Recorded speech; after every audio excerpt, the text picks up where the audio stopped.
ചരിത്രവും ശാസ്ത്രവും വിശ്വാസവും ഒന്നിക്കുന്ന ഒരു അവിശ്വസനീയമായ കണ്ടുപിടുത്തത്തെക്കുറിച്ചാണ് ഇന്ന് നമ്മൾ സംസാരിക്കാൻ പോകുന്നത്. കാലങ്ങളായി ബൈബിളിൽ മാത്രം വായിച്ചറിഞ്ഞ ഒരു സ്ഥലം ആധുനിക ശാസ്ത്രം അത്ഭുതകരമായി കണ്ടെത്തിയിരിക്കുന്നു. ബൈബിൾ ലോകത്തിലെ ഏറ്റവും കൂടുതൽ ആളുകൾ വായിക്കുന്നതും പഠിക്കുന്നതുമായ ഗ്രന്ഥങ്ങളിലൊന്നാണ്. അതിൽ വിവരിക്കുന്ന സ്ഥലങ്ങളും സംഭവങ്ങളും പലപ്പോഴും വിശ്വാസത്തിൻ്റെ മാത്രം ഭാഗമായി കണക്കാക്കപ്പെടുന്നു. എന്നാൽ ചിലപ്പോഴൊക്കെ ശാസ്ത്രീയമായ തെളിവുകൾ ഈ വിശ്വാസത്തെ കൂടുതൽ ഉറപ്പിക്കാറുണ്ട്. അത്തരമൊരു കണ്ടെത്തലാണ് ഇപ്പോൾ ലോകശ്രദ്ധയെ ആകർഷിച്ചിരിക്കുന്നത്. ബൈബിളിലെ പഴയ നിയമത്തിൽ പരാമർശിക്കുന്ന ഒരു പ്രധാന നഗരമായിരുന്നു സോദോം. അതിൻ്റെ സ്ഥാനം കാലങ്ങളായി ഒരു നിഗൂഢതയായിരുന്നു. പലരും അതിനെ ഒരു കെട്ടുകഥയായി മാത്രം കണ്ടു. എന്നാൽ സമീപകാലത്ത് ജോർദാനിൽ നടന്ന പുരാവസ്തു ഗവേഷണങ്ങൾ ഈ നഗരത്തിൻ്റെ യഥാർത്ഥ സ്ഥാനം വെളിപ്പെടുത്തിയിരിക്കുകയാണ്.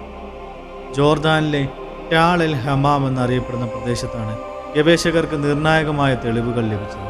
പതിറ്റാണ്ടുകളോളം നീണ്ട ഖനനത്തിലൂടെ ഏകദേശം 3600 വർഷങ്ങൾക്ക് മുമ്പ്, അതായത് വെങ്കലയുഗത്തിൻ്റെ അവസാനത്തിൽ, ഒരു വലിയ നഗരം ഇവിടെ നിലനിന്നിരുന്നുവെന്ന് കണ്ടെത്തി. ഈ നഗരം അപ്രതീക്ഷിതമായി നശിപ്പിക്കപ്പെട്ടതിൻ്റെ ലക്ഷണങ്ങളാണ് ഗവേഷകരെ കൂടുതൽ അമ്പരപ്പിച്ചത്. ഈ കണ്ടെത്തലുകൾ ബൈബിളിൽ സോദോമിൻ്റെ നാശത്തെക്കുറിച്ച് പറയുന്ന വിവരണങ്ങളുമായി അത്ഭുതകരമായ സാമ്യം പുലർത്തുന്നു. ആകാശത്തു നിന്ന് തീയും ഗന്ധകവും വർഷിച്ച് നഗരം നശിച്ചു എന്ന ബൈബിൾ വിവരണം ഈ ശാസ്ത്രീയ തെളിവുകളുമായി ചേർന്ന് നിൽക്കുന്നു. ഒരു ചിഹ്നഗ്രഹം ഭൂമിയിൽ പതിച്ചതിൻ്റെ ഫലമായുണ്ടായ സ്ഫോടനമാണ് ഈ നാശത്തിന് പിന്നിലെന്നാണ് ചില ശാസ്ത്രജ്ഞർ ഇപ്പോൾ അനുമാനിക്കുന്നത്.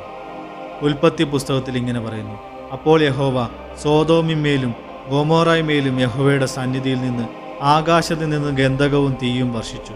ആ നഗരങ്ങളെയും താഴ്വര മുഴുവനെയും നഗരങ്ങളിലെ സകല നിവാസികളെയും നിലത്തെ സസ്യങ്ങളെയും നശിപ്പിച്ചു. ശാസ്ത്രീയമായ ഈ കണ്ടെത്തലുകൾ ബൈബിളിൻ്റെ ചരിത്രപരമായ കൃത്യതയ്ക്ക് പുതിയ മാനം നൽകുന്നു. ഇത് വിശ്വാസികളെ സംബന്ധിച്ചിടത്തോളം വലിയൊരു ആശ്വാസമാണ്. അതേസമയം ചരിത്ര ഗവേഷകർക്കും പുരാവസ്തു ശാസ്ത്രജ്ഞർക്കും ഇത് പുതിയ പഠന മേഖലകൾ തുറന്നു നൽകുന്നു. ബൈബിളിലെ ഓരോ വാക്കിനും പിന്നിൽ ഒരുപക്ഷെ നമ്മൾ ഇതുവരെ തിരിച്ചറിയാത്ത സത്യങ്ങൾ ഒളിഞ്ഞിരിക്കുന്നുണ്ടാകാം. ശാസ്ത്രവും വിശ്വാസവും കൈകോർത്ത് മുന്നോട്ട് പോകുമ്പോൾ ഇനിയും എത്രയെത്ര രഹസ്യങ്ങളായിരിക്കും വെളിപ്പെടാൻ പോകുന്നത്. നിങ്ങളുടെ അഭിപ്രായങ്ങളും ചിന്തകളും കമൻറ്റ് ബോക്സിൽ രേഖപ്പെടുത്തുക. ഈ വീഡിയോ ഇഷ്ടമായെങ്കിൽ ലൈക്ക് ചെയ്യാനും ഷെയർ ചെയ്യാനും മറക്കരുത്. കൂടുതൽ വീഡിയോകൾക്കായി ഈ ചാനൽ സബ്സ്ക്രൈബ് ചെയ്യുക.